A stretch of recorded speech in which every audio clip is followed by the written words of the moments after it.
Good morning all of you. आज हम भारतीय अर्थव्यवस्था के बारे में पढ़ेंगे।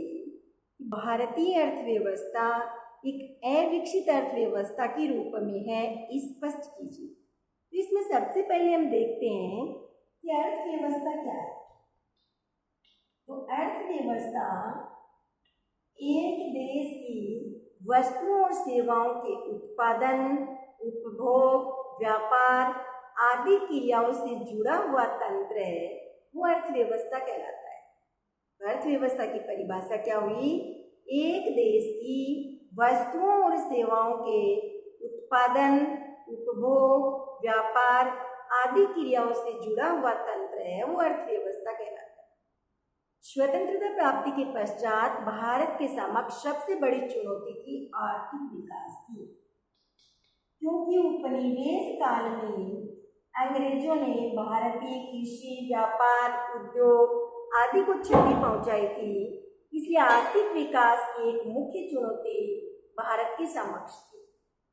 अब भारतीय विद्वानों द्वारा अनेक प्रयास किए गए आर्थिक विकास हेतु और सबसे मेन कदम उठाया गया 1990 में आर्थिक सुधार कार्य किए गए। और इन आर्थिक सुधार कार्यों के अंतर्गत 3 मुख्य कार्य थे। पहला था उदारीकरण, दूसरा था निजीकरण और तीसरा था वैश्वीकरण। ये 3 मुख्य कार्य किए गए। अब हम देखते हैं कि भारतीय अर्थव्यवस्था के अविकसित स्वरूप को प्रकट करने वाले मुख्य लक्षण। अविकसित स्वरूप को प्रकट करने वाले लक्षण हैं, जिनमें पहला है प्रति व्यक्ति आय का निम्न स्तर। प्रति व्यक्ति आय का निम्न स्तर। सबसे पहले हम देखेंगे कि प्रति व्यक्ति आय क्या होती है। तो प्रति व्यक्ति आय ज्ञात करने का सूत्र क्या है? प्रति व्यक्ति आय बराबर होता है राष्ट्रीय आय बटा जनसंख्या। तो प्रति व्यक्ति आय है वो हम कैसे ज्ञात करते हैं? राष्ट्रीय आय में जनसंख्या का भाग लेकर के प्रति व्यक्ति आय ज्ञात की जाती है। अब हम देखते हैं कि राष्ट्रीय आय क्या होती है। तो राष्ट्रीय आय है वो है एक देश के उत्पादन के समस्त साधनों द्वारा एक वित्त वर्ष के दौरान उत्पादित समस्त अंतिम वस्तुओं और सेवाओं का मौद्रिक मूल्य है, वो राष्ट्रीय आय कहलाता है। अब एक देश के अंदर, भारत की सीमा के अंदर एक वित्त वर्ष और भारत में वित्त वर्ष की अवधि है वो निर्धारित की गई है 1 अप्रैल से 31 मार्च। 1 अप्रैल से 31 मार्च है वो भारत में वित्त वर्ष की अवधि है। तो भारत में एक वित्त वर्ष के दौरान भारत के सभी उत्पादन के साधनों द्वारा उत्पादित समस्त अंतिम वस्तुओं और सेवाओं का मौद्रिक मूल्य है वो राष्ट्रीय आय कहलाता है। तो अब हम देखते हैं कि प्रति व्यक्ति आय का निम्न स्तर है, ये भारतीय अर्थव्यवस्था के अविकसित स्वरूप की ओर इंगित करता है। विश्व बैंक के अनुसार 2014 में भारत की प्रति व्यक्ति आय थी 1590 अमेरिकी डॉलर, जो विकसित राष्ट्रों की तुलना में तो कम था ही था। भारत के पड़ोसी राष्ट्र चीन और श्रीलंका, इनसे भी भारत की प्रति व्यक्ति आय है उसका स्तर न्यून था, कम था। तो ये भी भारतीय अर्थव्यवस्था के विकसित स्वरूप को इंगित करता है। अब दूसरा है जीवन की निम्न गुणवत्ता। जीवन की निम्न गुणवत्ता। अब हम देखते हैं कि जीवन की गुणवत्ता के 2 मुख्य निर्धारक हैं। पहला है शिक्षा और दूसरा है स्वास्थ्य। शिक्षा और स्वास्थ्य जीवन की गुणवत्ता की दो मुख्य निर्धारक है। इनके अभाव में मानव का कल्याण नहीं हो सकता। ये मानव कल्याण के अभिन्न अंग है, शिक्षा और स्वास्थ्य। अब हम देखते हैं कि शिक्षा 2011 की जनगणना के अनुसार भारत की साक्षरता दर है वो रही है 74.04%। तो इससे एक अनुमान लगाया जा सकता है कि अब भी भारत में 1/4 लोग हैं वो निरक्षर है। अब स्वास्थ्य के बारे में हम देखते हैं कि स्वास्थ्य है वो जन्म के समय जीवन प्रत्याशा से इसे स्पष्ट किया जाता है। जन्म के समय जीवन प्रत्याशा, जन्म के समय जीवन प्रत्याशा है। इससे तात्पर्य क्या है कि चालू जनांकीय स्थिति में एक नवजात शिशु है, उसकी प्रत्याशित औसत आयु है, उसको जन्म के समय जीवन प्रत्याशा से व्यक्त किया जाता है। और 2014 में विश्व बैंक के अनुसार जन्म के समय जीवन प्रत्याशा है वो थी 68 वर्ष। तो जीवन की निम्न गुणवत्ता है वो भी भारतीय अर्थव्यवस्था की पिछड़ेपन को व्यक्त करता है। अब तीसरा लक्षण हम देखेंगे कृषि पर अत्यधिक निर्भरता। कृषि पर अत्यधिक निर्भरता,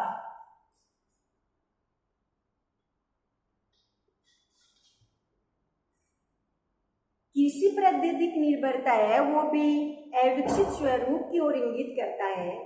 जैसे जैसे अर्थव्यवस्था का विकास होता है वैसे वैसे कृषि क्षेत्र पर निर्भरता है वो कम होने लगती है, उद्योग और सेवा क्षेत्र में निर्भरता है वो बढ़ने लगती है। तो भारत में स्वतंत्रता के समय 72% लोग हैं वो कृषि पर निर्भर थे, लेकिन अब भी 49% लोग हैं वो कृषि पर निर्भर है। तो उद्योग और सेवा क्षेत्र में बहुत ही धीमी गति से उद्योग और सेवा क्षेत्र की ओर लोगों का रुझान है वो धीमी गति से हो रहा है। इसलिए कृषि पर अत्यधिक निर्भरता है वो भी जीवन भारतीय अर्थव्यवस्था के अविकसित स्वरूप को स्पष्ट करती है। अब अगला हम देखते हैं गरीबी। सबसे पहले तो गरीबी किसे कहते हैं? गरीबी वह स्थिति होती है जिसमें व्यक्ति अपनी मूलभूत आवश्यकताओं की पूर्ति करने में असफल होता है, उसे गरीब कहते हैं। मूलभूत आवश्यकताएं जैसे रोटी, कपड़ा, मकान, इन मूलभूत आवश्यकताओं की पूर्ति है वो भी करने में सक्षम नहीं होता है, वो गरीब कहलाता है। तो सुरेश तेंदुलकर के अनुमानों के आधार पर, सुरेश तेंदुलकर है उसके अनुमानों के आधार पर 2011-12 में भारत में गरीबी का प्रतिशत है वो था 21.92%। तो गरीबी है वो भी भारतीय अर्थव्यवस्था के अविकसित स्वरूप की ओर इंगित करती है। अब पांचवा है बेरोजगारी की समस्या। बेरोजगारी की समस्या। अब सबसे पहले हम देखते हैं कि बेरोजगारी किसे कहते हैं।